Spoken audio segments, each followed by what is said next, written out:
Hello, welcome back to our channel Bengali blogger Moumita. তোমরা সবাই কেমন আছো? আশা করি তোমরা সবাই খুব খুব খুব ভালো আছো। ডগিগুলো ডাকছে। যারা কিনা এখনও পর্যন্ত আমার চ্যানেলটিকে সাবস্ক্রাইব করোনি, অবশ্যই সাবস্ক্রাইব করে অল নোটিফিকেশনটা অন করবে, লাইক করবে, কমেন্টস করবে এবং ভিডিওটা ভালো লাগলে শেয়ার করে দেবে। যারা কিনা ব্লগিং দেখতে ইন্টারেস্ট রাখো তারা মৌমিতা টাইম স্টোরি চ্যানেলটাকে সাবস্ক্রাইব করবে। ডেসক্রিপশন বক্সে লিঙ্ক দেওয়া আছে। কথা হচ্ছে, আর চুপ থাকার দিন নেই, চুপ থাকার দিন শেষ। অনেক চুপ থেকেছি, আর কিন্তু নয়, আর কিন্তু আমি চুপ থাকবো না। ঠিক আছে? এটা যদি ওয়ার্নিং ভাবিস টুকলি, ওয়ার্নিং। ঠিক আছে? তোকে আমি এই শেষবারের মতন ওয়ার্নিং দিয়ে দিলাম যে সহকর্মী আর বলবি না, আর বলবি না। ঠিক আছে? মাথায় ঢুকিয়ে নিবি, ভালো করে, ভালো করে ঢুকিয়ে নিবি। তোর দর্শক, সরি, ওর দর্শক হোক বা আমার দর্শক হোক, যারা এসছো পজিটিভভাবে এবং যারা আমাকে নেগেটিভভাবে দেখো, উভয় পক্ষের দর্শককেই বলছি, আপনাদের অনেক অজানা অনেক কিছু কথা আছে। ঠিক আছে? আপনারা যদি সেই কথাগুলো জানতে পারেন, তারপরে জানি না আপনারা সাপোর্ট করবেন কি না। তবে বেঙ্গলি ব্লগার মৌমিতা অবশ্যই আপনাদের চোখ খোলাবে। সব কিছুর জন্য একটা সময়ের দরকার হয়, সব কিছু সময় মতন খোলসা করব। হ্যাঁ দর্শক বন্ধুরা, আমার উপরে এইটুকু বিশ্বাস রাখুন যে সব কিছু সময় মতন খোলসা হবে। এবার কিন্তু আমি আর চুপ থাকবো না। আমি জানি আমি যদি কোনো ক্রিয়েটারের সাহায্য চাই, আমি কোনো ক্রিয়েটারকে আমার পাশে পেয়ে যাব, কিন্তু না, এই বেঙ্গলি ব্লগার মৌমিতা একা লড়াই করার শক্তি রাখে, একা লড়াই করে। তাই আমার পাশে আমি কাউকে ডাকছি না। তবে কোনো ক্রিয়েটার যদি আমার পাশে থাকতে চাও, অবশ্যই কমেন্টস করে জানিও যে কারা কারা তোমরা থাকতে চাও। যাই হোক, কথা হচ্ছে, সহকর্মী এই ওয়ার্ডটা আর বলবি না, আর বলবি না। ঠিক আছে? আপনারা হয়তো উদ্গ্রীব হয়ে শুনতে চাইছেন যে তুমি কি বলবে, তোমার কাছে কি তথ্য আছে। অনেক কিছু আছে, আস্তে আস্তে বলবো। ঠিক আছে? এবং আপনারা বলতেও পারেন যে এতদিন কেন বলনি। দিদি অসুস্থ ছিল, তিনি আমার ভিডিও দেখতেন এবং তিনি আমাকে কমেন্টস করেও সেটা জানিয়েছে। আমি একটুও মিথ্যে কথা বলছি না, আমার দর্শকরা সেটা সাক্ষী আছে। এবং উনি এই কথাটাও বলেছেন যে আমি তোমার ভিডিও দেখি, অনেক সময় কমেন্টস করা হয় না। দিদি অসুস্থ ছিল, সেই সময় আমি এমন কোনো কথা বলতে চাইনি যেটা শুনে তিনি আরও বেশি এসব নিয়ে ভাববেন, চিন্তা করবেন। আমাদের প্রত্যেকের ঘরেই কেউ না কেউ অসুস্থ মানুষ থাকে, তাই সেই জায়গাটা আমি বুঝি। আর ওনার বয়সটা অনেকটাই কম ছিল, যাওয়ার বয়স কিন্তু ছিল না। সেই বয়সে ওনার এরকম একটা রোগ হয়ে গেছে। ঠিক আছে? সেটা হয়তো হওয়ার, যাই হোক, রোগের উপরে তো আমাদের হাত থাকে না। শুধু ভগবানকে এইটুকু বলতে পারি, ভগবান কত নিষ্ঠুর না। আসলে ভালো মানুষদেরই ভগবান প্রিয় প্রিয় মানুষদেরই খুব তাড়াতাড়ি কাছে টেনে নেন। ঠিক আছে? এবার চলে আসি কিছু কথায়। সেটা হচ্ছে, যখন দিদি অসুস্থ হয়েছেন, মানে ডায়ালিসিস করার পরে, দিদি যখন ডায়ালিসিস করতে যাবেন, তো দিদি বার্তা দিয়েছিলেন যে আমি ডায়ালিসিস আছে আমার। আমরা জানতাম যে ডায়ালিসিস আছে। তারপরে এই ঘটনাটা ঘটে এবং দিদির সাথে তো আমার পার্সোনাল কোনো যোগাযোগ আমি কারোর সাথেই রাখি না, দিদির সাথে কেন কারোর সাথে। তো তারপরে আমরা আপডেট পাই এবং তারপরে টুকলি কি বলেছে সেটা তোমরা সবাই জানো যে কর্মফল বাবা আছে, বাবা সবার কর্মফল দেয়, ঠিক আছে? আরে যারা কর্মফল পায়, এই আমি বলিস তুই বলিস সবাই, যারা দীর্ঘ বছর ধরে বাঁচে এবং রোগে জর্জরিত হয়ে যায়, সেটাই বোধহয় কর্মফল, বুঝেছিস? সেই দিন তোর পিচাসি হাসিটা দর্শকরা দেখেছে এবং তুই একদিন রেভিনিউ আর্ন করতে পারিসনি, তাই না? তুই কমিউনিটি পোস্ট দিয়েছিলি, হ্যাঁ, না দিলে তুই ঝাড় খেয়ে যেতিস। তার আগে কি করেছিলিস? আমার কমেন্ট বক্স থেকে কমেন্টস তুলে তোর কমিউনিটিতে দিয়েছিস। তুই এটা কোন সাহসে করেছিস? কোন সাহসে করেছিস জানি। তুই এটাই বলবি যে আমার কমেন্ট বক্সে কমেন্টস তুলেও যখন ভিডিও করা হয়, সেই কারণেই তো তুই করেছিস। কিন্তু তোর আর আমার মধ্যে একটু তো পার্থক্য থাকা উচিত ছিল, তাই না? কারণ তুই বড় ব্লগার, তাই না? তোর ফ্যান ফলোয়ার্সও বেশি। তুই যা মিথ্যে পাঠ পড়াস, যা চুকলিগিরি করিস, সেটাই তারা আর কি মানে গেলে গদগদ গদগদ করে গেলে আর কি। দর্শকরা আপনারা জানবেন যে পিচাসি হাসি হেসেছিল, তারপরে আমার কমেন্টস তুলে সেটাকে দিয়ে মানে একটা নোংরা খেলা খেলতে চেয়েছিল, মানে সিম্প্যাথি গেন করতে চেয়েছিল। ভাগ্যিস দিদি এই নোংরা খেলাটা দেখিনি, ভাগ্যিস। যদি দিদি ফিরেও আসতো না, তবুও তোকে কোনো দিন ক্ষমা করে দিত না, বুঝেছিস?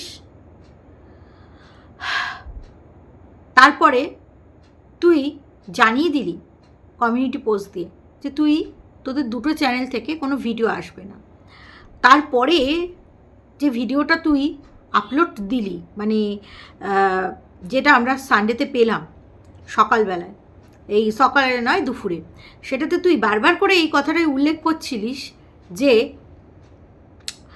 তুই গতকাল কোনো ভিডিও দিসনি। কেন? তার কারণ হচ্ছে সহকর্মী চলে গেছে। বারবার করে দর্শকদের মনে মানে এমনভাবে দেখাচ্ছিস যাতে তুই কত ভালো মানুষ, কত তোর সহানুভূতি ছিল, তাই না? একদিন রেভিনিউ ইনকাম করতে পারিসনি, বারবার করে বলছিস, তাই দুখানা মানে রেভিনিউ ইনকাম করার লোভটা না সামলাতে পেরে মানে দুখানা ভিডিও আপলোড করে দিলি। যাকগে, তোর চ্যানেল, তুই দুটো করবি না 10টা ভিডিও আপলোড করবি, সেটা তোর ব্যক্তিগত ব্যাপার, বুঝেছিস? তারপরে তোর গেলাতে কোথাও বোঝা যায়নি যে তুই খুব দুঃখিত। তারপরে তুই 7 ভাই ট্যানট্যানাকে ডেকে আনলি, কেন? উদযাপন করবি। হ্যাঁ, তোর তো আনন্দের দিন। ভিডিও তো তোর রেডি করাই ছিল, তোর ভিডিও রেডি করাই থাকে, সবারই থাকে, ঠিক আছে? অনেক সময় ভয়েস ওভার দিয়ে দিস। এবার ভয়েস ওভারটা কীভাবে দিবি সেটা হচ্ছে আমার ভিডিওতে কি কন্টেন্ট আসছে, আমার দর্শকরা কি চাইছে, এবং তুই আমার দর্শকদের কেড়ে নেওয়ার যথেষ্ট প্রচেষ্টা করছিস। শোন, তোর মুখোশটা আমি টেনে তুলে ধরবই, সেটা 10টা ভিউজ হোক আর 100টা হোক। তুই জানিস যে আমার কম ভিউজে কোনো ফারাক পড়ে না। আমি চাই ভালো কাজ করতে, আমি চাই দর্শকদের সামনে ভালো কন্টেন্ট তুলে দিতে, বুঝেছিস? তারপরে তুই 7 ভাই টানটানাকে ডেকে লস্যি বানিয়ে উল্লাস করছিস। এই তুই কি বললি সকালবেলায়, মানে তোর কাছে সকাল তুই জানতে পেরেছিস যে তোর সহকর্মী আর নেই, তারপরে তুই উল্লাস পার্টি করছিস। তুই এমনভাবে উল্লাস পার্টি করছিলি যেন তুই মানে কি বলবো মাল খাচ্ছিলিস, কিন্তু খাচ্ছিলিস লস্যি। যাই হোক, তো ওই ছোটো লোকগিরি করিস কেন রে? কে রে এরকম মানে ছোটো লোকের মতন ওই লস্যি নিয়ে উল্লাস করে? ওগুলো ছোটো লোকরা করে রে, যারা ওই বারে ফারে গিয়ে করে মাল নিয়ে, সেটা আলাদা ব্যাপার। তুই করছিলি ছোটো লোকামি, ছোটো লোকসিগিরি, ছোটো লোকামি, ঠিক আছে? খুব মনে ফুর্তি জেগেছে না রে? তাই শুধু উল্লাস, শুধু উল্লাস। হ্যাঁ, তোর কম্পিটিটার তো চলে গেছে, তাই তো শুধু উল্লাস হবেই। তারপরে যারা মাঠে ময়দানে ছিল সব কটা ক্রিয়েটারকে বোল্ড আউট করে দিয়েছিস। কেউ তার সংসার জীবন নিয়ে ব্যস্ত বলে সরে পড়েছে, সবাই তাই। কারোর আবার বাবা চলে গেছে, পিতৃবিয়োগ হয়েছে, সেই তোর একটা উল্লাস। কেউ আবার সন্তান জন্ম দিতে পারেনি, সেই তোর উল্লাস, তাই না? খুব উল্লাস না, খুব ফুর্তি যে বাবা আমার দিকে শুনেছে। দেখ বাবা, তুই যতই বাবা বাবা করিস, তুই যে কতটা পাপকর্ম করেছিস সেটা বাবা জানে। তাই দেখ, তোকে, তুই মা হওয়া সত্ত্বেও তোকে সন্তান থেকে বঞ্চিত করেছে, তাই না? তাই তো তুই অভিশাপ দিয়েছিলি, তাই তো? কি অভিশাপ দিয়েছিলিস তুই নিজেও জানিস সেটা, আর পরিষ্কার করে আর বলতে হবে না, তাই না? স্বামী থেকে ছাড়া, এমনকি তোর ফ্যামিলি থেকে ছাড়া, তারপরে যেটাকে জুটিয়েছিস তোর নাগরদোলা, তার ফ্যামিলি থেকেও, তারপরে তোর কি বলবো, তোর ওই আর কি, আরে সরি, তোর ওই যাকে বলিস তোর মানে বামনের যে ভাইয়ের বউ, যাও বলা যাবে না, রক্ষিতা বউ তো তুই আবার, তো সেই জায়ের থেকেও বিতাড়িত, মানে সেও তোকে হিংসা করে। তোর সাথে যারা হোয়াটসঅ্যাপের মানে গেছে যেসব ক্রিয়েটাররা, সেসব ক্রিয়েটাররা জানে তুই চিজ বাড়ি হ্যাঁ মস্ত মস্ত। তারপরে তুই লাস্টে কতগুলো লাইন বলছিলি, তোকে এই বলে দিলাম সহকর্মী কিন্তু আর বলে একটাও যদি সিম্প্যাথি গেন করিস ভিডিওতে, আমার থেকে খারাপ কিন্তু কেউ হবে না। আমি কিন্তু তোর আস্তে আস্তে সব খুলব, কিন্তু হ্যাঁ তুই যতই নোংরামি করিস এই মুহূর্তে নয়, সব মিটুক কাজ, তারপরে বলবো। তোমরা বলতেই পারো যে কেন বলনি, কারণ আমি যে কথাগুলো বলবো সেটা শুনলে দিদি কষ্ট পেত, সেই কারণে বলিনি। অসুস্থ মানুষকে কষ্ট দেওয়ার উদ্দেশ্য আমার নেই। তবে হ্যাঁ, এই নোংরাটার বিরুদ্ধে আমি সব সময় থাকবো। সব কটা ক্রিয়েটারকে সরিয়ে দেয়, নোংরাটা শুধু রাস্তা পরিষ্কার করে এরকম পিচাসিনী হাসির মতন হাসে, খিল্লি করে, আর শুধু উল্লাস করে। তারপরে কি বলছিলি, জীবনে ছোট করা, ও তোর থেকে বড় ছোট বোধহয় কেউ করেনি। তারপরে তুই কি বলছিলি, নোংরামি, তাই না? তোর থেকে নোংরামি কেউ ওয়াইটিতে করেছে বলে আমার মনে হয় না, না অনেকেই করেছে, কিন্তু তুই কি ধরনের নোংরামি করেছিস সেটা যারা পুরনো দর্শক তারা জানে, যারা তোর কাছ থেকে আমার কাছে এসেছে যেসব দর্শকরা ঠেক খেয়ে তারাও জানে। আর কিছু কিছু দর্শকরা দুই তরফেই ঝগড়া লাগিয়ে মজা পায়, তাদের কথা আমি কিছুই বলবো না। তারপরে হানাহানি কি করলো? হানাহানি তো এখানে কিছুই হয়। যাই হোক, হিংসা বিদ্বেষ, তোর থেকে হিংসুটে কেউ আছে? তোর থেকে বিদ্বেষ কেউ আছে? কি কথাগুলো বলেছিস মনে পড়ে মনে ভুলে গেছিস? 2 বছর আগে একটু মনে করিয়ে নিস, প্রিভিয়াসটা একটু চলে যাস, মানে একটু পিছন দিকে চলে যাস, তাহলেই মনে করতে পারবি। বুঝতে পেরেছিস? টেনে নিচে নামানো, তুই সবাইকে নিচে নামাস এবং তুই সবার সাথে কনস্পিরেসি করিস, মানে সমালোচনা করিস, ঠিক আছে? এই ব্লগার কি করছে, ওই ব্লগার কি করছে, অসভ্যতামি চরম লেভেলে। কোনো ব্লগারের তুই ভালো আর্নিংটা মানে হোক, ভিউজ হলেই তো বেশি আর্নিংটা হয়, সেটা তুই দেখতে পারিস না। দর্শকরা আপনাদের একটা উদাহরণ দেব, একটা কিচেন মানে গ্রাম বাংলার রান্না দেখাতো, বুঝেছেন?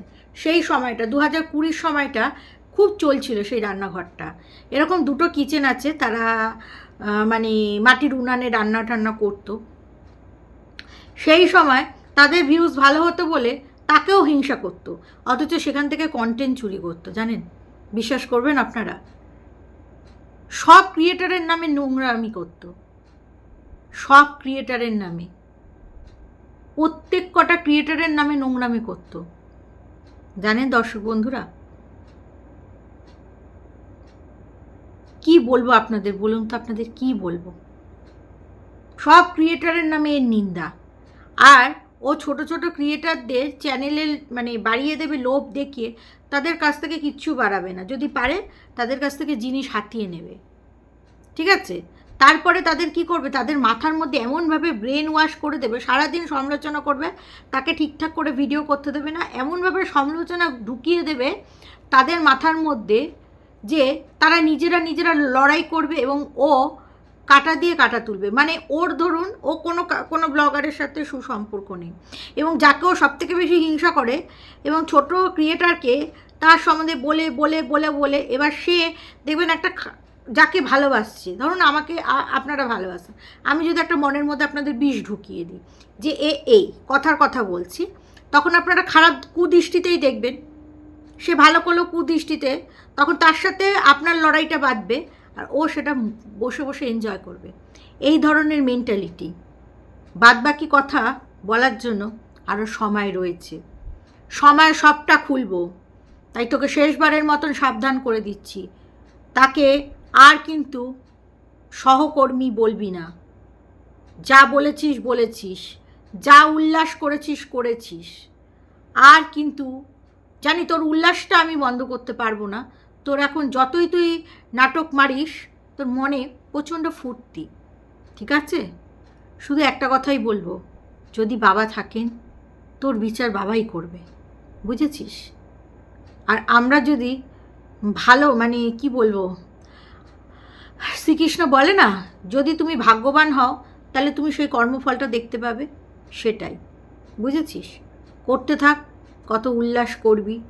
শুধু তোকে একটা কথাই বলবো যে সময় আসুক, সব কাজবাজ মিটুক, তোর